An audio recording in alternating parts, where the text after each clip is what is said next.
All right, so imagine the entire world has just gone through a total reset.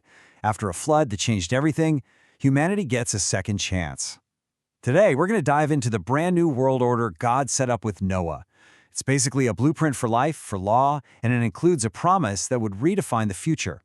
This is the foundation, right out of Genesis chapter 9. So let's get into what it all meant. So, you've got this clean slate.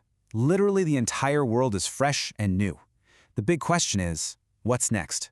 What are the new ground rules for Noah, his family, and for every single creature stepping out into this brand new world?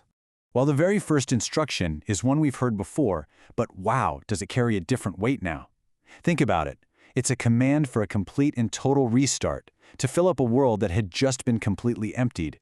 This was job number one for humanity's new beginning. Okay, so humanity's first job is to get busy and repopulate the Earth. Got it. But right along with that, a new hierarchy is established. This isn't just about what people are supposed to do, it's a fundamental reordering of the relationship between us and the entire animal kingdom. Now, this is where things get really interesting.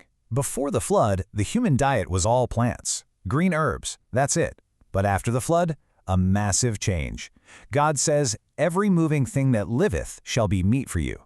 And this isn't just a dietary shift, it comes with a whole new dynamic. From now on, the fear and dread of humanity is placed on all animals. They are officially in our hands.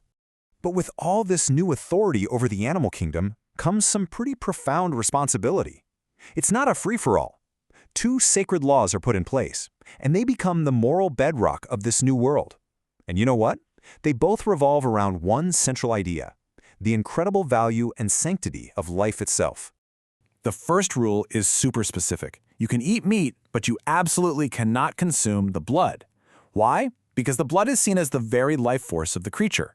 So this isn't just some random dietary rule. It's a command to respect the essence of life, even in the animals that are now food. And that brings us to the second and arguably the most critical law. If animal life is sacred, well, human life is infinitely more so.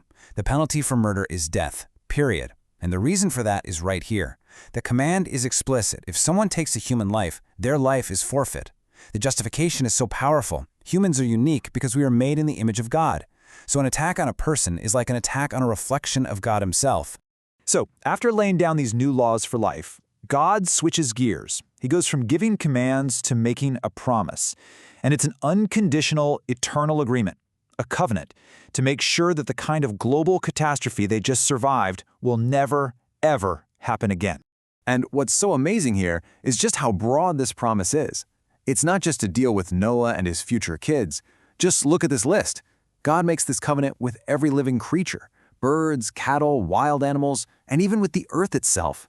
It's a truly all-encompassing guarantee of stability for the whole planet. But, a promise that massive, meant to last forever. How do you make sure nobody forgets it? You need a sign, right? A physical reminder that future generations can see and point to. This is called the token of the covenant, its permanent symbol. And that token is the rainbow. It's described as God's own bow, placed in the clouds. And the text says that when God sees the bow, he will remember his everlasting promise. It's this beautiful visual guarantee for every living thing forever. Now, the story pivots. We go from this grand divine promise to something deeply human. With the new world set up, the first real moral test doesn't come from some outside threat. It comes from right inside Noah's own family, and it's all about the character and honor of his sons. So here's what happens. Noah, who's now a farmer, has a little too much to drink and ends up in a vulnerable state in his tent. His son Ham sees him, and instead of protecting his father's dignity, he runs off and gossips about it to his brothers. But check out what Shem and Japheth do. They take a garment, and in this incredible act of respect, they walk in backward, so they don't even have to look at their father's vulnerability while they cover him. The contrast in their character is it's night and day. And those actions have immediate, stark consequences. When Noah wakes up, he doesn't curse Ham directly, but rather his lineage through his son Canaan. But for Shem and Japheth, the two who acted with honor, he pronounces these incredible blessings of favor and growth. This one single moment, this one choice between respect and disrespect, literally sets the course for generations to come. So after all these huge, foundational events, the new laws, the cosmic promise, this intense family drama, what does the rest of Noah's life even look like? Well, it becomes a long, quiet testament to the stability of this new era. 350 years. Just let that sink in. For 3.5 centuries after the flood, Noah is alive in this new world, watching it repopulate. That incredible length of time, it signifies stability and peace. He's a living embodiment of the endurance of God's promise. And to put that in perspective, Noah's total lifespan was 950 years. So yeah, the flood was a pivotal moment, but he spent more than a third of his entire life living in the world after it, under the sign of the rainbow, a long, peaceful final chapter in the world he helped restart. So, what are the big ideas to walk away with? First, a new order between humans and animals, one of authority but also deep responsibility. Second, the absolute sacred value of life, especially human life, made in God's image. Third, an unbreakable promise for all of creation, symbolized by the rainbow. And finally, a really powerful lesson, that personal acts of honor and dishonor can have consequences that ripple out for generations. And that leaves us with a final thought to chew on. These foundational ideas about life's value, the need for justice, and the hope of an enduring promise were all established at the dawn of a new world.